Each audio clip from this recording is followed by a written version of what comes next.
ini adalah game kita.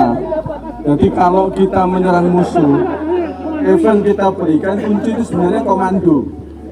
Yang pertama adalah siapa yang disuruh dan siapa yang menyuruh. Komandonya harus lurus. Kalau tadi komando yang lurus tadi ada kompetitor itu komando. Ya, yang terjadi di Jogja tadi sampai salah daerahnya gitu. Udah megang 2 kali dilempar semua. Karena udah bener gitu. Karena korslet di situ. Nah. Yang kedua, saking bingungnya dia terpaksa berburu di kebun binatang. Punya orang diambil. Ini salah satu tren kita. Dari betapa pentingnya direction daripada seorang pemimpin kepada anak buahnya sangat penting. Harus lurus. Tidak boleh ada confuse di sana. Anggota harus lurus, semuanya lurus. Kalau lurus gampang digarap. Itu message-nya untuk teman-teman. Makasih. Lanjut. Ini sebenarnya bisnis ini sama dengan posisi kita sekarang dengan rekan. Kadang kita sibuk menyerang, tapi yang di belakang yang kita jagain kadang-kadang kita lupa untuk menjaganya. Ini sama filosofinya dengan itu. Jadi teman-teman pada waktu kita memang berusaha untuk menyerang, ingat ekor di belakang itu adalah pantauan kita yang harus kita jaga. Nah, yang menjaga siapa? Bukan hanya kepalanya, tapi yang di belakangnya juga termasuk. Di belakangnya, jadi di belakang dipertahankan.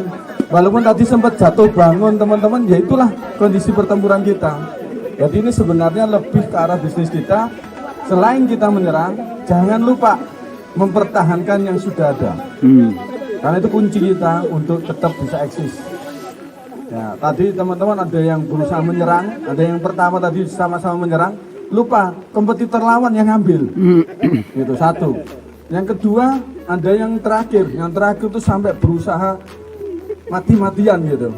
Ya, ada yang sampai jatuh, mohon maaf itu sampai napasnya udah habis, itu tolong dikasih napas dulu lah gitu kayaknya ini. Perlu penguatan gitu.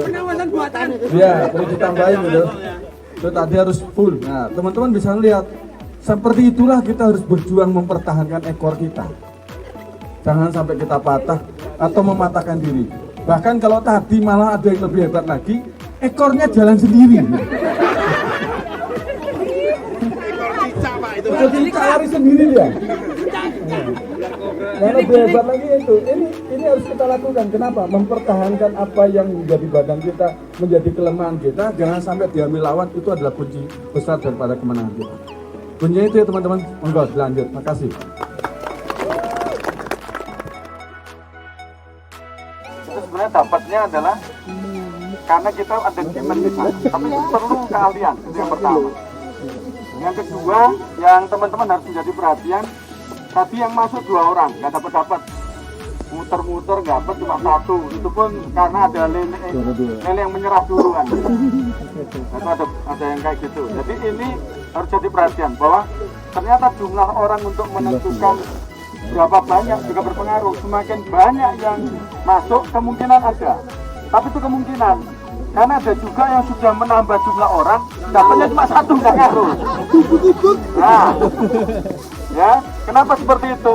Basicnya bukan hanya jumlah, tapi keahlian tadi balik. Karena kan nambah banyak orang, terus pos banyak, teknisi banyak, tapi nggak ahli, ya nggak jadi.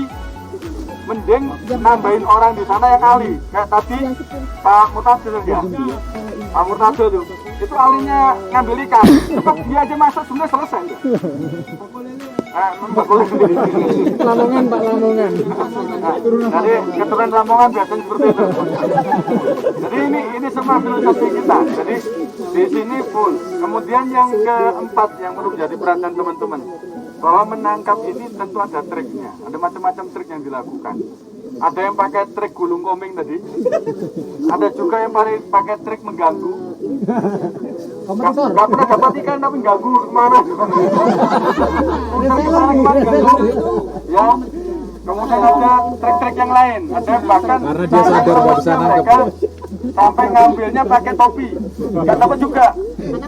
Nah, ini semua adalah cara di mana teman-teman dalam menjaga bisnis yang ada tetap memakai cara. Cara itu harus dilakukan, dicoba supaya bisa mendapatkan hasil terbanyak. Dan cara yang bisa menimbulkan hasil terbanyak itulah yang di copy.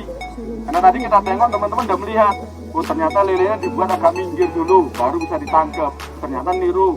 Nah cara itu harus sama. Jadi prinsip yang keempat itu adalah bagaimana kita menularkan cara-cara yang terbaik. Jangan cara yang terbaik hanya berkutat di satu hero, berkutat di satu whistle, rugi. Cara terbaik harus terbagi ke seluruh tirai, sehingga kita bisa mendapatkan hasil lebih bagus. Itu beberapa hal yang menjadi bagian kita. Cara kerjasama cukup bagus, walaupun juga ada yang masih doa tadi, soalnya ada juga yang menambahkan ikan tadi. Tapi nggak dapat apa-apa soalnya. Baik, terima kasih teman-teman. Semangat, tetap semangat. Terima kasih.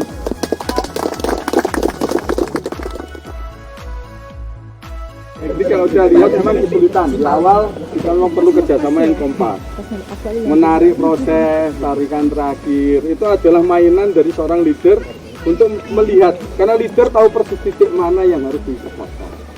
Tapi anggota yang memegang kendali atau memegang amanah tadi arahannya dari leader.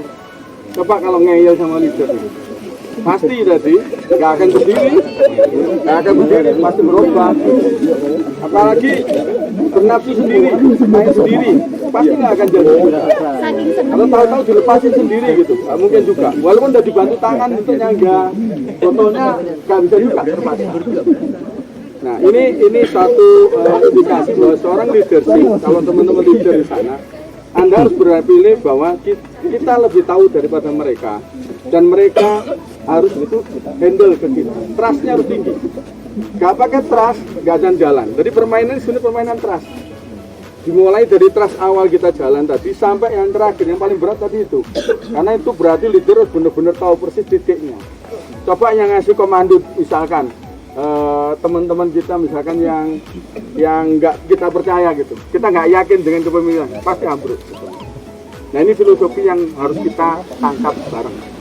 Jadi kebersamaan menjadi satu bukan hanya bersama aja, tapi juga lurus terhadap perintah yang ada.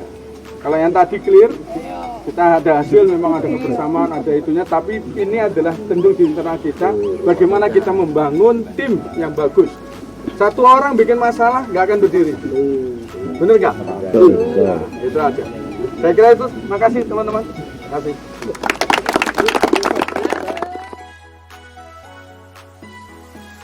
Baik rekan-rekan, jadi filosofi game tadi adalah rekan-rekan, semakin banyak kita melakukan proses di mana itu semakin kompak untuk menutup kebocoran, untuk menutup masalah tadi, maka masalah itu akan lebih cepat selesai sebenarnya.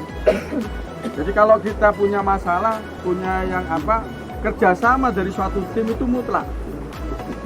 Jadi kalau tadi kita bicara kerjasama tim memimpin, kalau yang di sini kita bicara adalah endurance, kemauan. Kita bersyukur yang hari ini nggak terlalu lama ya. Kalau kemarin tuh Pekalongan tuh sampai tangannya gemeter. Karena dia benar-benar bekerja melawan 2 tim langsung sekaligus di sana. Itu satu. Yang kedua, kondisi ini tentu ada yang bagian gayung mungkin merasa lebih berat. Nah cuma nempel aja apa sih abote kan gitu. Lepaskan itu adalah fungsi dari suatu organisasi. Nggak ada yang merasa lebih tinggi, nggak ada yang merasa lebih rendah, tapi fungsinya harus jalan. Kalau fungsi tadi nggak jalan, contoh nakal misalkan, salah satu lubang terbuka, nggak akan tembus itu. Kerjasama itu butuhkan trust, dan trust itu adalah sesuai unit organisasi yang berbeda, dan menjadi satu unit organisasi berbeda, itulah muncul permasalahan bisa selesai. Sama seperti kita, pasang baru, maunya PS. Kalau teman-teman sales hanya nambahin jumlah PA aja, nggak PS-PS itu. Nggak mikirin teman-teman TA, dibiarin nggak PS-PS itu. Atau mikirin teman-teman TA, ada teman PT1, tapi PT2-nya nggak ada, ya nggak PS juga kan gitu. Maka semuanya harus menjadi satu kesatuan dalam satu rantai. Nah, itulah makna daripada game ini, rekan-rekan. Semoga jadi semangat kita. Terima kasih.